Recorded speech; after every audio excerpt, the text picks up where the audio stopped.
E aí, gente, tudo bom? Então, estamos aqui para gravar mais um Tamo Junto. E hoje o tema é que aquele professor chato que você teve na faculdade tem a ver com o seu treinamento.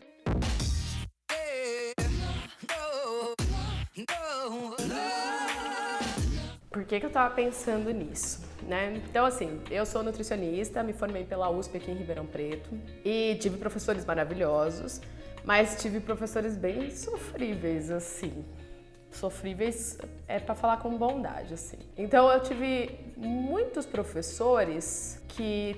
Na USP tem um pouco isso, né? Eles tinham muito interesse em pesquisar e pouco interesse em didática, em realmente ensinar. Eles ensinavam porque estavam ali e fazia parte do pacote. E eu lembro que quando eu era aluna, eu entrei nova na faculdade, eu entrei com 17 anos. E eu olhava aquelas aulas e eu falava, será que ele não tá incomodado que esse negócio tá uma bosta, assim, com perdão da palavra? Será que ele não tá incomodado que esse negócio tá muito ruim? Eu ficava muito pensando nisso, assim. Eu lembro, inclusive, que eu tinha um professor que era finlandês. E ele não falava português, não. Talvez ele achasse que ele falava português, mas ele não falava português, não. E ele dava uma matéria que era tipo fisiopatologia, não vou lembrar. Quem é meu colega de USP me lembra o que ele dava. Mas eu lembro que era um negócio que eu não entendia bulhufas o que ele estava falando, né? Não entendi o que ele estava falando, imagina a matéria, né? Então, é muito ser autodidata, porque a hora que chegava a prova, eu sabia que eu ia ter que fazer a prova, não ia ter jeito. Então eu precisava ficar estudando sem entender nada do que o professor falava. Isso sim, é um caso extremo, né? Mas eu tive muitos professores assim, leitores de slide, com aqueles slides gigantescos e que só lia. E tudo bem, uma coisa ou outra passou, alguma coisa ou outra no mercado de trabalho eu recuperei depois estudando. Foi ruim, mas todo caos leva a uma reflexão. Então eu sempre fiquei com isso na cabeça, tipo, o cara era ruim de serviço, assim, tipo, o cara fazia um negócio ruim. Será que ele estava satisfeito em fazer um negócio ruim ou será que ele nem questionava que era ruim, né? E aí a vida foi passando, eu comecei a dar aula, né? Quando eu comecei a dar aula, muita gente não sabe, mas eu dei aula primeiro de inglês. E inglês é uma metodologia diferente, né? Então eu já comecei a dar aula com uma metodologia diferente, não era a metodologia de ler slide. Você nunca foi numa aula de inglês em que a pessoa ficava lendo slide, tipo do verbo to be. Se você foi, tem alguma coisa estranha, né? Mas assim, geralmente é uma metodologia, já começa a ter uma metodologia mais ativa, em que você tem que falar, responder, fazer exercício e tal. Então, eu já iniciei minha carreira de docência com uma metodologia mais ativa. Mas o meu primeiro emprego na área de docência em nutrição foi no Senac. E aí é pra explodir a cabeça, né? O Senac é uma puta instituição, né? Adoro o Senac. E o Senac tem um investimento na formação do professor que é sensacional, né? Então, assim, ele quer ter bons professores, então ele investe muito nisso. Então, assim, eu fiquei 6 anos no Senac e da época que eu entrei até a hora que eu saí, as coisas mudaram muito, assim. Então você vê como o negócio constrói, né? É engraçado porque escolas e faculdades tradicionais, elas estão no mesmo modelo, ó, anos e anos. Meu pai teve o mesmo tipo de ensino que talvez eu tive na escola, que é esse estilo tradicional, centrado no professor. E aí o Senac veio com uma metodologia muito diferente, né? E nos últimos anos, uma metodologia muito centrada no aluno. Então, o aluno era o papel principal dessa instituição, ele era o protagonista, ele era o protagonista do conhecimento dele, o professor era um mero facilitador desse processo dele conseguir ter esse conhecimento. Então, assim, coisas muito legais, mas, assim, muito difíceis de aceitar. Quem vem de uma metodologia tradicional questiona isso o tempo inteiro. E eu questionei muitas vezes, apesar de já saber que o que eu via de metodologia tradicional, pouquíssimos professores eram bons professores na metodologia tradicional. Isso me incomodava muito. Qual que é o paralelo?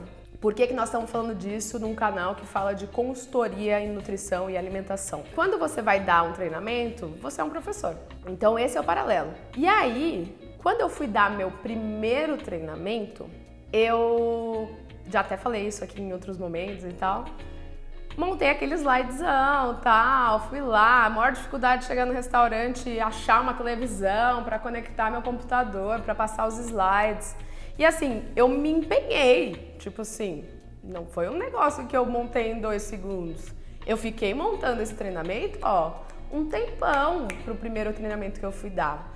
Montando esses slides e pondo imagens legais. Então não era um slide chato, não era um slidezinho qualquer, cheio de texto. Era um slide já pensado, um slide já mais legal, mais moderno e tal. E aí eu fui dar o treinamento. Então eles terminavam, era um restaurante marmitaria aí por quilo.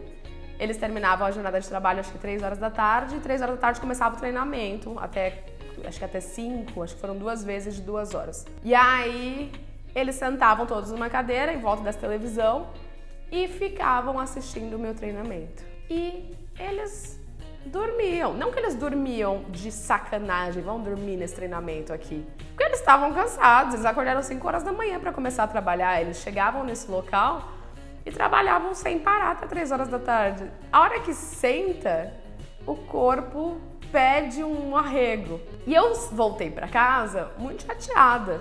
Não com eles, assim, mas comigo, né? Eu fiz uma disciplina de didática, foi muito legal, na FEA de Ribeirão. Muito legal, professor sensacional. Mas eu lembro de um aluno, acho que é João o nome dele. João, se você estiver por aí, eu lembro de você sempre.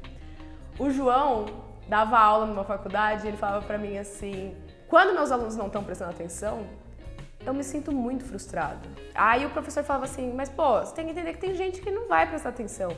Ele falava, não, eu sinto que eu poderia estar fazendo melhor para aquele cara que não está prestando atenção, prestar atenção. E eu lembro muito disso, e eu voltei no treinamento pensando nisso, tipo, eles estavam cansados, tipo, a metodologia que eu usei não é uma metodologia que facilita para quem está cansado, para quem veio de uma jornada de trabalho, não é uma metodologia fácil de você assistir. Eu me vejo hoje, às vezes, quando eu compro curso, palestra, etc, e eu sento para ser aluna, tem hora que eu falo, caceta, o cara não vai desenvolver disso, tipo, vambora, que eu tenho pressa, sabe? Eu tenho pouco tempo, eu não posso ficar aqui com esse cara enrolando na minha vida. Então, assim, a sociedade mudou.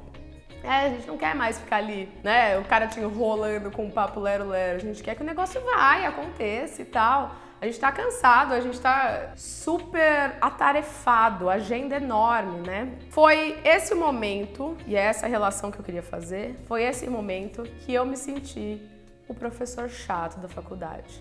Aquele finlandês que sabe falar, que acha que fala português e dá uma aula pra você de uma coisa que você não tá entendendo nada. E eu falei, caceta, como é que eu virei isso, cara? Como é que eu virei isso? Tipo, eu não sou isso. E aí eu percebi que eu ia precisar recorrer para essas metodologias que o Senac vinha trazendo para mim há algum tempo e que eu estava começando a entender. Qual que é o problema de metodologia ativa? Não é um problema, né? Mas existe uma dificuldade de aceitação, né? Quando eu comecei a estudar metodologia ativa, as pessoas falavam assim, e os alunos não aceitam a metodologia ativa, eles estão acostumados com metodologia tradicional, então eles não aceitam metodologia ativa. E eu falei, puta, é verdade, né? Deve ser isso e tal. E aí eu comecei a perceber, quando eu comecei a trabalhar com isso mais, que os alunos aceitam super bem, assim, eles gostam de uma metodologia ativa, eles gostam de uma coisa mais agitada, que tire eles da cadeira e etc. E aí eu comecei a reparar e percebi que quem não gosta de metodologia ativa é o professor. Quem não gosta de metodologia ativa é o consultor que gosta do holofote na cara, que gosta de atenção. Porque pensa bem nessa profissão. Não é uma profissão que mexe muito com o ego? Você ser o dono do conhecimento e só você saber conhecimento, só você poder passar conhecimento, é poderoso demais. Você, professor que sabe de tudo, nossa, você tá ali na frente, você fala, é poder demais, né? Quando você usa a metodologia ativa e você autoriza os alunos a saber também, a produzir também conhecimento, a serem protagonistas, a serem parte do processo, você diminui esse seu poder. E aí, para quem tem um negócio com o ego assim mais pegado, não vai. Não vai. E aí vem aquela coisa, os alunos não aceitam a metodologia ativa. Será que são os alunos que não aceitam a metodologia ativa? Repensar. Bom, voltando lá na minha história, em que eu tava, né, então eu fiz o treinamento de funcionários, eu fiz um treinamento que não era uma metodologia ativa, o funcionário dormiu e eu fiquei chateadérrima. Isso me incomodou por meses, meses e meses e meses e meses. Eu continuei dando treinamento nesse formato, mas incomodada. Eu mudava um negócio no slide, eu mudava outro negócio, não era isso. E aí foi que eu falei, não, eu vou mudar tudo. Quando você começa a estudar metodologia ativa, na verdade, quando você começa a estudar metodologia de ensino, as metodologias tradicionais, que são essas do meu slide, do meu treinamento, são as metodologias em que a pessoa vai reter de 5 a 10% do que você fala. 5 a 10% da legislação. O cara só vai saber fazer de 5 a 10% da legislação. Cara, isso é muito pouco. Eu preciso que ele saiba fazer a legislação inteira, que ele entenda a legislação inteira, que ele aplique a legislação inteira. Quando você faz o cara praticar, que é o que a gente faz com o treinamento, você faz a pessoa reter 75%. Não é 100% como eu queria, mas o cara já tem 75%, ele já consegue aplicar 75%. É muito mais, assim, é um caminho mais que ele vai saber fazer. Dá uma autonomia. Você chega no lugar e o cara tá fazendo, né? Então o que eu fiz? Falei, não, eu vou fazer um treinamento inteiro ativo. Eu vou pensar em estratégias, em metodologias, eu vou variar as metodologias para atingir todos os públicos, né? Eu não sei se vocês sabem, mas assim, quando a gente trabalha com aprendizagem, a gente trabalha geralmente com 3 tipos de público ou 3 jeitos de aprender. Tem as pessoas que são visuais.